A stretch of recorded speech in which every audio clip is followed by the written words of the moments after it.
Now, as I spoke about in my column today in the News Limited papers and at the top of the show, the Australian Defence Force has shrunk to its smallest size in 7 years amid warnings of fresh delays to its submarine program.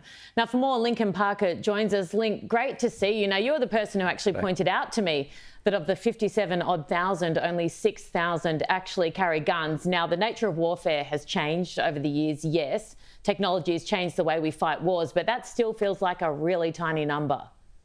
Indeed it is. And when you think that the world has not been in this dangerous of a place or at the precipice of a World War III, and given that we just heard also from the Department of Defence in Senate estimates that the life extension upgrades of our Collins-class submarines is going to blow out, the fact that we have the smallest ADF in over 7 years, and that we may be left completely without any submarines whatsoever is really, really frightening, and something that should keep Australians up at night worrying about the safety and security of our country.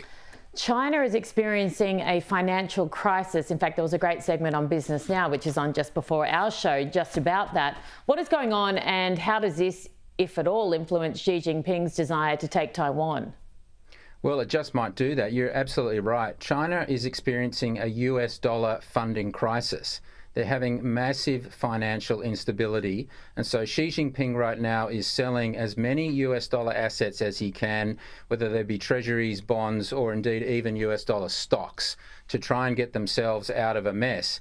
Now, a lot of their debt is based on their real estate sector, which is absolutely crumbling with overvalued assets, with, numerous buildings, thousands of buildings that have absolutely nobody in them. And so, he's going through a very bad time. And as a dictator, you do not want to be subject to, questions from your own people who are going to be hurting even more than they currently are.